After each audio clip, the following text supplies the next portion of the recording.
안녕하세요. 현실주의자입니다. 주말 잘 보내셨죠, 현재 여러분? 이제 한국의 수도권이 2.5단계로 격상했습니다. 코로나 거리두기 단계를요. 이제 기다리고 기다리던 사람들이 정말 손꼽아 기다리던 증시가 하락할까요? 그런 것에 대해서 한번 얘기를 해보고요. 벌써 12월 2주 차입니다. 이제 올해가 다 갔지요. 올 한해는 참 긴 한 해였죠. 진짜 희노애락이 반복했던 한 해였습니다. 아무리 생각해봐도 정말 길었던 한 해인 것 같아요.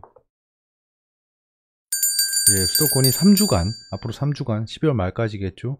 2.5단계로 격상한다고 합니다. 올 것이 왔죠. 최근에 3차 확산이 이어지고 있었는데, 2차 확산 때보다는 좀 더 거셌죠. 600명이 돌파하고, 500명이 돌파하고, 이런 상황이 발생해서, 이제 우리나라도 좀 락다운에 대한 우려가 발생하지 않을까라는 얘기가 나오고 있었습니다. 자, 오늘은, 위클리 서머리 한번 보시죠. 좀 일찍 시작했거든요.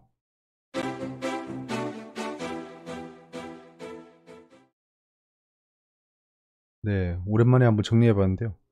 호재 포인트를 보시면 모더나가 미국 FDA 백신 승인을 예상하고 있습니다. 현재 화이자는 했죠. 17일 회의 후에 긴급 사용 승인 예정이고요. 이제 아스트라제네카 같은 회사들 백신 공급도 가속화가 되겠죠. 최근에 언론을 보니까 우리나라가 아스트라제네카와 지금 백신 공급에 대해서 협의를 하고 있다. 양을 확보했다. 계약했다. 뭐 이런 소식이 뜨고 있는데요. 댓글을 보면 모더나 화이자 같은 기업 놔두고 어디 듣보잡인 아스트라제네카 같은 백신을 계약하냐라고 하는데, 여러분들은 제대로 알고 계시면 좋을 게 아스트라제네카도 시가총액이 셀트리온 삼성바이오로직스보다 훨씬 높은 100조 이상이고요. 세계적인 기업입니다. 예, 알 건 제대로 알고 비판하는 게 좋을 것 같더라고요. 중국의 한국 게임사의 판호 발급 소식이 있었습니다. 컴투스죠. 서머너즈 워인데요. 드디어 한한령 사드 보복 이후에 판호를 획득했다는 거죠. 이런 것들이 한국 그 게임 업체를 비롯해서 화장품 업계까지 좀 훈풍이 불 수 있다라는 얘기입니다. 미국 공화당 민주당이 부양안을 제기하는 걸로 보입니다. 12월 12일까지 11일까지 해결키로 기대하고 있고요. 5천에서 9천억 불 정도의 합의를 예상하고 있습니다. 당초 2조가 넘는 2조 불이 넘는 금액은 아니다. 그래서 공화당은 좀 낮게, 민주당은 좀 높게 주장하고 있는 것으로 보여집니다. 미국의 마이크론사가 1시간 정전 사고가 발생했답니다. 펜트업 수요가 상승하고 있는 상황인데, 여기서 마이크론이 악재가 발생한 거죠. 이게 라이벌의 슬픔은 기쁨으로 바뀔 수 있습니다. 그래서 한국의 반도체 관련 팹 기업들이 수혜를 볼 수 있겠죠. 악재 포인트입니다. 한국이 거리두기 2.5단계로 격상했다고 합니다. 수도권이죠. 3주간 거리두기 단계를 격상했고요. 확산세에 따라 지방도 격상 가능하겠죠. 3단계로 갈 수도 있겠죠. 예. JP모건이 아시아 증시 상승을 점치고 있습니다. 점을 치고 있습니다. 정말 그냥 점치는 겁니다, 쟤들. 쟤들은 그냥 점쟁인 거예요. 전혀 뭐 믿을 건 못 되고요. 악재입니다. 쟤들이 상승을 점치고 있는 건. 신흥국 증시가 선호 현상이 늘어날 것이다. 예, 위험 자산 선호가 늘어날 것이다를 바꾼 거죠. 이게 수학을 공부를 하신 분들은 어떤 것과 어떤 것이 같다는 말을 바로 이해하시더라고요. 그러니까 치환이 가능한 거죠. 신흥국 증시 선호 현상이 늘어난다는 말은 그냥 위험 자산 선호가 늘어난다는 말을 자기들이 하고 싶은 대로 바꾼 거예요. 수학적으로 바꾸고 있는 거죠. 브라질, 인도네시아, 태국 등을 제시했답니다. 그 중에 한국이 유망하다라는 얘기고요. 악재입니다. 화이자가 공급망 이슈로 공급이 절반으로 줄었습니다. 공급망 플러스 그 다음에 원료 부족 이런 것들이죠. 1억 분에서 5천만 분으로 출하가 줄어들었습니다. 미국이 LA 등 외출 금지 명령을 발표했답니다. 즉시 시행이고요. 이제 미국도 확산세가 늘어나니까 뉴욕부터 시작해서 아마 락다운 우려가 계속 발생할 것으로 보여집니다. 그 외 주요 이슈인데요. 이낙연 대표실 부실장께서 자살을 하는 상황이 발생했습니다. 삼가 고인의 명복을 빌고요. 정치권이 혼조세가 예상이 되네요. 이렇게 되면 정치 테마주가 좀 움직이는 경향이 있습니다. 더군다나 만약에 증시가 하락한다면 정치 테마주가 많이 오릅니다. 그런 경향이 이때까지 있었다를 경험을 좀 전달 드리고요. 12월 10일 목요일에 선물 옵션 동시 만기입니다. MSCI 리밸런싱 이후에 첫 동시 만기죠. 예, 종가 부근에 기간 외국인 수급이 예상됩니다. 뭐 그냥 관망만 하면 될 것 같고요. 12월 7일은 티슈진 상패 여부가 결정됩니다. 12월 9일은 한일 경제 분쟁이 지금 지속되고 있는데요. 뭐 바다에 방류하는 것부터 시작해서 그 다음에 일본 자산 매각까지 계속 이어지고 있습니다. 12월 9일이 시작일이에요. 네, 대응 방안 보시죠. 이거 첫 번째 페이지 하고 나니까 5분이 흘러가네요. 뒤는 좀 빨리 해야겠습니다. 그리고 삼성 바이오로직스가 공매도가 상환이 되고 있는지요? 라고 여쭤보신 분이 있어서 한번 정리해 봤습니다. 삼성 바이오로직스예요.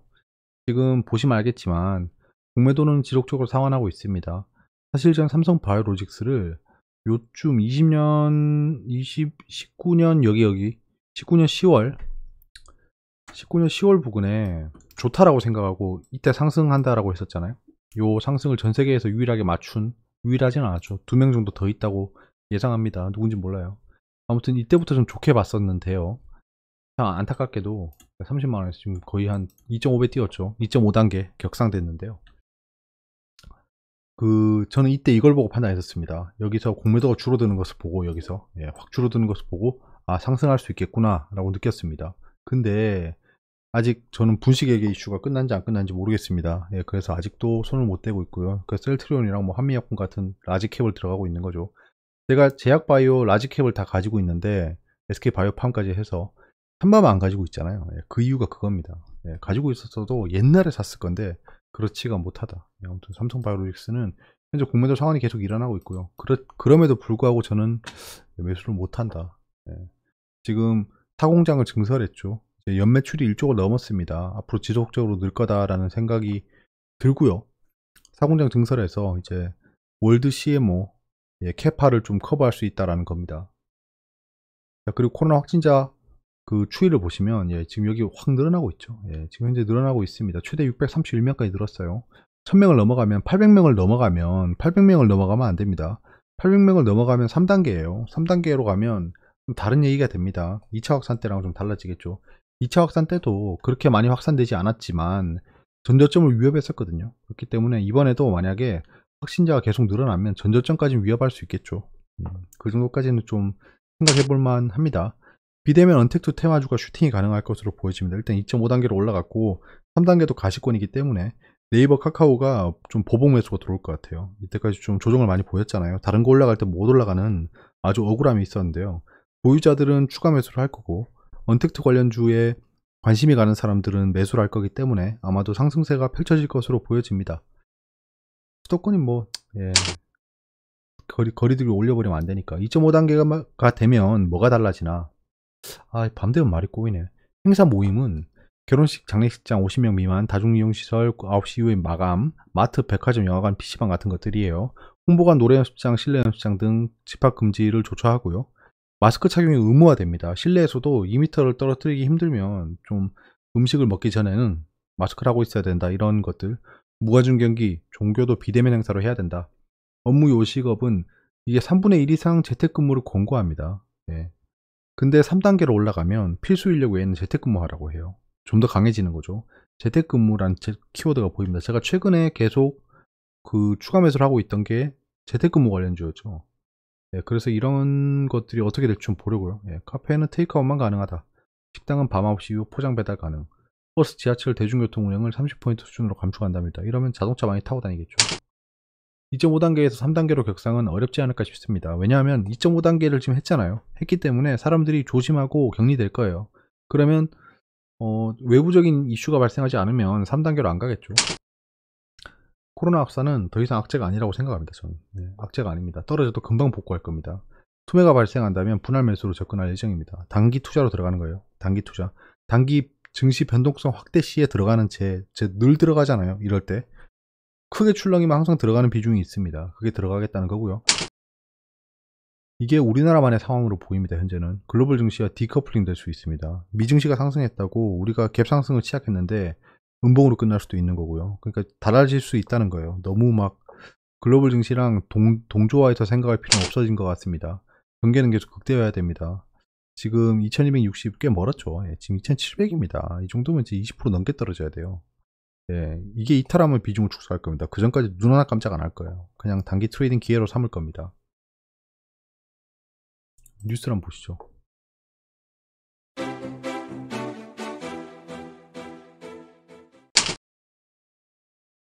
외신입니다.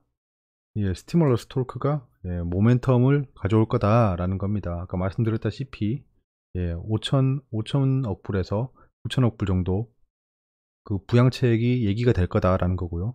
백신이 롤아웃 튀어나온답니다. 이제 롤아웃이 시작된다. 예, 이제 슬슬 맞기 시작하는 거죠. 포텐셜 백신 맞기 시작하잖아요. 그러면 우리 이번에 독감 백신 봤죠. 막 부작용 발생해서 사망하는 사람도 발생했었잖아요.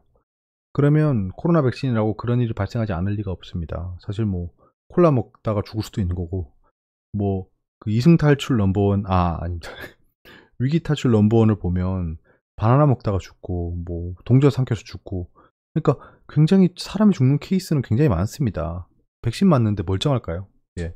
분명히 그런 사고가 발생할 수 있는데 그러면 예, 좀 출렁출렁이겠죠. 관련 종목들이 포텐셜 스탁이 마켓 볼라타일리티 또 변동성이 커진다라고 얘기하고 있네요. 시장의 변동성이 좀 커질 거다. 폴리시 메이커가 스티뮬러스를 좀 얘기를 하고 있고 그런 것들 때문에 포지티브 백신 업데이트로 인해서 그 긍정적인 영향을 줄 거고 이코노믹 데이터랑 웨스티브 서지 그 감염자 수가 큰 폭으로 올라가는 등 그 이슈들이 있다라는 겁니다. 그래서 마켓의 볼라타일리티 변동성이 커질 거다. 브렉시트 톡이 이제 엔드게임에 와 있답니다. 마지막 단계라는 거예요. 엔드게임은 이제 끝이야가 아니에요. 그 어벤져스 이상한 번역 때문에 사람들이 엔드게임이 그 끝이라고 생각하는데 마지막 단계다라는 겁니다. 이제 영국의 브렉시트가 터프 브렉시트로 끝날지 봐야겠죠. ECB가 아나운스 한답니다. 다른 부양책의 확장을 아나운스 한다고 하네요. 그 유로존에 지금 부양책의 규모가 확대될 것으로 보여집니다. 클틴 라가르드 씨가 얘기했다고 하죠.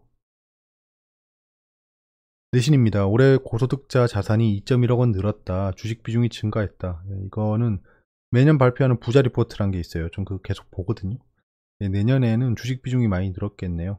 주식 투자가 지금 시장이 상승한 데는 다 이유가 있습니다. 결과론적으로 나오는 거죠. 결국에는 주식시장에 돈을 많이 넣은 그 스마트 머니들이 많았다. 이제 덜 스마트한 머니들이 들어올 거고요. 그 다음에 또 덜 스마트한 머니가 들어올 거고요. 그 다음에 더 덜 스마트한 머니가 들어올 겁니다. 예전에 그 격언이 있죠. 주식시장에 애엄마가 애를 얻고 나타나면 고점이다. 그 말을 잘 생각해 볼 필요가 있어요. 왜 그 말이 나왔을까? 애기 엄마가 얻고 오는 건 중요한 게 아닙니다. 주식은 누군가가 사줘야지 올라갑니다. 외국인이 사든 개인이 사든 기관이 사든 사야지 올라가는 거잖아요. 매수세가 있어야 올라가는 겁니다. 뭐 개인 뭐 외국인 기관이 다 팔았는데 올라갈 리는 만무하겠죠. 그러면 사줄 사람이 계속 대기하고 있어야 됩니다. 근데 그때 격언의 의미는 애기 엄마가 왔을 정도면 더 이상 살 사람이 없다는 겁니다. 그런 의미인 거예요. 그것도 수학적으로 취한해보면 그런 의미인 겁니다.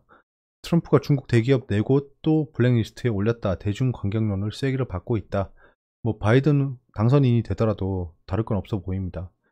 이 미중 무역 분쟁이 격화될 때 또 히토류 같은 종목들도 올라갈 수 있어요. 그런 것들은 그냥 하락폭이 좀 있다면 조금씩 매수해 두는 것도 나쁘지 않은 전략인 것 같습니다. 디램의 현물가가 이달 들어 반등했다. 이 뒤에서 보시고요. 큰손인 구글, 아마존이 구매를 재개했다. 네.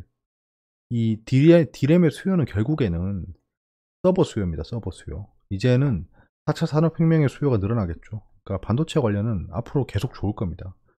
중국이 양자 컴퓨터 개발했다. 제가 양자 컴퓨터 영상을 하나 올렸었습니다. 예전에. 그걸 보시면 양자 컴퓨터가 어떤 건지 바로 파악하실 수가 있고요. 간단하게 했어요. 그래서 여기 보시면 중요한 내용이 양자 컴퓨터로 인해서 처리 속도가 빨라지면 기존의 암호 체계가 모두 무용지물이 될 것이라는 전망이 나온다. 암호 관련주가 올라가는 거예요. 양자 컴퓨터 관련주라고 하면 양자 암호 관련주가 올라갈 겁니다. 한국이 1, 2년 내에 대침체가 온다. 미래학자의 경고. 미래학자분이 뭐 최씨라고 돼 있던데요. 제가 좀 책을 찾아봤는데 살 건 좀 아닌 것 같고요. 살 건 아닌 것 같고 공짜로 PDF로 있으면 좀 읽어보려고 했는데 그렇지는 않더라고요. 그래서 책을 읽어볼 것 같지는 않고요. 한국이 1, 2년 내에 대침체가 온다. 여러분들 주식 투자하시는 분들은 잘 아시겠지만 1년에서 2년은 굉장히 큰 얘기입니다. 엄청나게 큰 텀이에요. 저렇게 두루뭉술하게 얘기하면 안 됩니다.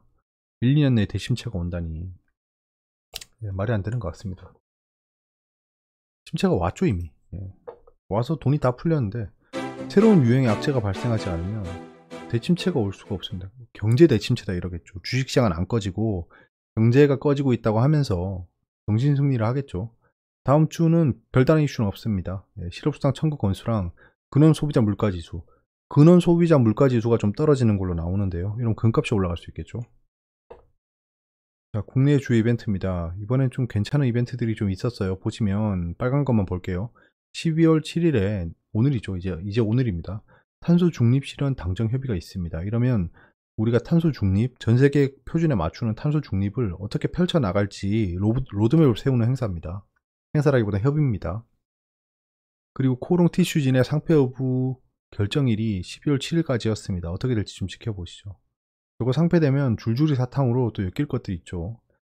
그 다음에 Inclusive Korea 2020이라는 거는 그 국제 컨퍼런스인데요. 어떤 기업들이 한국판 뉴딜에 참여하고 어떤 기업들이 조명을 받을지 약간 이런 것들이 나올 수도 있을 것 같더라고요. 내용을 보면 행사를. 홈페이지가 있어요. 가서 보시면 알 것 같습니다. 그 다음에 수요일엔 작지만 강한 기업, 건설혁신, 선도, 중소건설기업 20개 선정한다. 이러면 20개 선정된 종목은 분위기 좋을 수 있겠죠. 20개면 뭐 상장회사도 굉장히 많을 것 같습니다. 12월 10일이면 기재부 부총리 혁신성장 빅3 시스템 반도체 바이오헬스 미래차 현장을 방문한답니다. 방문한 기업은 또 분위기가 좋을 수 있겠죠. 자, 이제 혈액학회가 진행 중이고요. 선물옵션 동시 만기일이 10일입니다. 네, 10일이고요. 미대선 선거인단 투표가 다가오고 있죠. 예, 증시를 한번 보시죠. 시간 좀 걸리겠다. 확실히 써머리를 하고 나니까 시간이 확 날아갔네요. 자, 그 다우존스를 보시면 다우랑 나스닥 볼 게 없는 것 같아요. 지금 계속 신고가를 경신하고 있습니다. 이제 미국 증시는 이 기간만 보면 좀 그래요. 얘들은 끊임없이 상승해 왔습니다. 그래서 우리나라랑 펀더멘털이 다릅니다. 근데 지금 우리나라는 같은 뷰를 봤을 때 훨씬 더 상승폭이 크죠. 거의 나스닥에 비견할 만하고요. 코스닥도 그 코스피보다 훨씬 잘 상승하다가 코스피는 좀 소외받고 있었죠. 근데 결국에는 코스피가 더 강해지잖아요. 그때 제가 코스닥 상승하고 코스피 지지부진할 때 뭐 이때쯤이죠. 코스피도 반드시 키 맞추기 들어간다라고 했던 게 시간이 지나보면 이런 겁니다. 시간이 지나보면 그래요. 이렇게 5주 동안 잡지도 못하게 올라가 버립니다. 이때 거의 멍 때리는 사람 되게 많을 거예요. 이러면서. 그러니까 이때는 지지부진하고 더블디브 온다고 이런 얘기만 듣고 있다가 결국엔 여기서는 그냥 손가락 빨고 있다는 거죠. 그래서 이런 내가 만약 못 잡았다. 근데 증시에 못 들어왔다라고 하시는 분들은 어쩔 수 없죠. 다음에 또 이런 상황이 안 오리란 법이 없죠. 그때는 좀 그 외세에 휘둘리지 말고 본인의 모멘텀을 믿고 투자하는 게 좋을 것 같습니다. 유로존도 상승하고 있죠. 결국엔 상승하고 있고 중국도 전고점 돌파하면 아마 상승할 것으로 보여져요. 그리고 신고가 영역을 보시면 알겠지만 얘들도 신고가였어요. 신고가 가면 결국엔 엄청나게 하락했다 다시 상승한다는 겁니다. 얘들 여기도 신고가 영역이었잖아요. 우리랑 달라요. 얘들 신고가 영역이었는데요. 오르다가 2주, 3주 떨어지고 4주 오르다가 5주 떨어지고 한 7주 오르다가 4주 떨어지고 계속 이러고 있잖아요. 보시면. 그러니까 5주 연속으로 떨어질 수도 있습니다. 신고가 영역이라는 게 그래요. 신고가 영역인데 상승하니 상승하지 않니 점쟁이처럼 얘기하는 사람들은 걸러야 됩니다. 왜냐? 지금 한 번도 경험해보지 못한 시장이에요. 맞잖아요. 우리나라 시장이 역사적인 최고 신고가를 달리고 있는 상황에서 앞으로 내일 오를지 내일 떨어질지를 예측하는 거는 무의미하고 아무도 모릅니다. 아무도 모르는 걸 인정해야 돼요. 인정하고. 근데 지금 현재 글로벌 매크로나 상황들을 보니까 이거는 주식시장이 올라갈 수 있는 환경이구나. 이 정도 모멘텀만 가지고 전 접근하고 있는 거지. 내일 오릅니다. 내일 떨어집니다. 아까 뭐 최씨처럼 1, 2년의 경기 침체 어떻게 알아요? 어떻게 알아요? 그럼 1년 전이 아니고 10개월 전에 코로나 사태가 올지 알았습니까? 모른다는 겁니다. 제가 어떤 말씀을 드리는지 좀 포인트를 체크했으면 좋겠어요. 한국 증시 흐름입니다. 예, 지금 개인 누적액이 좀 올라가고 있어요. 다시 외국인이 한때 퍽 샀다가 지금 다시 개인이 사고 있는 모습인데요. 다시 외국인이 들어오고 있습니다. 투자 예탁금은 좀 많이 줄었고요. 개인 투자자의 비중이 좀 들어왔다는 것으로 보여지고요. 당연히 예, 지금 대차 잔고랑 공매도 잔고는 줄고 있습니다. 계속 줄고 있어요. 어디까지 줄지 모르겠네요. 지금 역대 최저급 공매도 잔고량입니다. 삼성전자, 셀트리온 중심으로 쇼커버링이 일어나고 있죠. 예. 이제는 급격한 쇼커버링이 일어난 겁니다. 그래서 지금 5주 연속으로 올랐잖아요. 이게 공매도 금지한 상황에서의 쇼커버링이니까 올라가는 겁니다. 예, 그렇기 때문에 조정이 보이지 않고 올라갈 수 있다는 겁니다. 공매도가 있었으면 지금쯤 조정이 보일 수 있어요. 왜냐하면 너무 많이 급등했잖아요. 그렇기 때문에 단기적으로 공매도 세력이 득세를 할 수 있는 상황인데 공매도가 금지된 상황이기 때문에 쇼커버링이 지속적인 상승을 불러오고 있습니다. 이러면 쟤들이 패닉 바이가 나올 겁니다. 패닉 바이죠. 패닉 바이. 네, 경제 지표를 보겠습니다.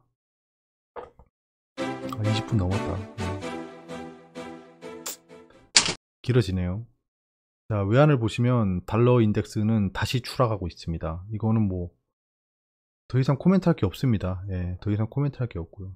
뭐 이 정도 흐름이 왔으면 여기서부터도 또 신의 영역인 것 같아요. 그냥 하락세를 우리가 잘 알고 있었고 그렇게 흘러온 게 그냥 중요한 것 같습니다. WTI도 그 2주, 3주 정도 오늘 내일 했는데 지금 5주 연속으로 올랐죠. 예, 똑같은 것 같습니다. 원달러도 계속 원이 강세를 보이고 있고요. 골드가 저기서 지금 브레이크를 잡았는데요. 예, 전 저기서 최소 횡보할 거라고 보여집니다. 예, 최소 횡보할 거라고 보여지고 횡보를 하는지를 좀 확인하려고 해요. 횡보를 하는지 확인한 후에 들어갈 겁니다. 자, 위안은 지속 하락, 이것도 똑같고요. DXI가 큰 폭으로 반등했습니다. 아까 말씀드렸다시피 구글이나 아마존이 펜트업 수요를 대응하기 위해서 들어가고 있습니다. BDI는 살짝 반등하는 모습인데요. 지금 상위 운임 주수가 더 이상 올라가고 있는지 잘 모르겠어요. 그것도 체크해 봐야 되는데 지금 펜옵션 같은 것도 슈팅 줬다가 지금 조정 보이고 있을 게 뻔합니다. 저 안 봤어요. 안 봤기 때문에 펜옵션이 큰 폭의 조정을 보이고 원위치로 돌아온다면 다시 생각해 보겠습니다. PMI가 업데이트 됐는데요. 미국은 좀 꺾였고요. 중국, 한국은 올랐습니다. 독일도 살짝 꺾였어요. 지금 아시아 지역이 훨씬 좋습니다. 훨씬 좋아요. 이거는 반도체 중심으로 지금 제조업 르네상스가 오고 있다는 거겠죠. 왜냐하면 독일은 차 이런 것들이고 미국은 반도체보다는 다른 제조업이죠. 그러니까 중국과 한국이 약간 대응하고 있다. 대만도 좋았겠죠. 예, 본원통화랑 협의통화는 지금 현재 업데이트되고 있지 않지만 아마도 늘어나고 있을 것으로 여겨집니다. 채권 수익률 동향도 지금 현재는 약간은 위험자산 선호가 올라가면서 채권 수익률이 올라가고 있어요. 채권 수익률이 올라가고 있는 겁니다. 결국엔. 왜냐면 팔고 있잖아요. 팔고 있기 때문에 채권 가액이 낮아지고 그러면 채권 가액이 낮아지기 때문에 수익률이 올라가는 겁니다. 약간 그 상관관계를 잘 파악하고 있어야 돼요. 텟 스프레드는 당연히 안정적이고요. 대차 대조표도 지금 점진적으로 상승하고 있습니다. 자산 매입이 이루어지고 있다고 여겨집니다. 궁금한 게 있으면 댓글로 말씀해 주세요. 한 주 동안 고생 많으셨습니다. 아 진짜 다음 한 주가 어떻게 될지 좀 궁금하긴 한데요. 저도 여러분들 주변에 주식한다는 얘기 하시나요? 예, 주변에 주식한다는 말 하지 마세요. 웬만하면. 얼마 전에 누가 저한테 물어봤는데요. 그 자기가 주변에 주식한다고 얘기하면서 어떤 종목을 좀 추천해주고 있다라고 말씀하시더라고요. 그래서 저는 그냥 단도직입적으로 말씀드렸어요. 주변에 주식한다는 얘기 안 하는 게 낫다. 예, 추천해줘서 벌면은 저한테 돌아오는 거 하나도 없습니다. 돌아오는 게 없는데 떨어지면 난리가 나요. 예, 난리가 나요. 그냥 죽일 놈처럼 달려듭니다. 뭐 아무튼 그런 것들을 잘 생각해 보세요. 저 주변에 진짜 주식한다는 얘기 안 해요. 예, 안 해요. 그냥 뭐 몇 명 정도만 얘기하는데 좀 어차피 좋은 소리 못 듣습니다. 돈 번다고 해도 뭐 시기 질투나 그런 것들만 당하지 좋을 일이 없더라고요. 그래서 주변에는 그냥 주식한다는 얘기 하지 마시고 그냥 잘 투자하시면 될 것 같아요.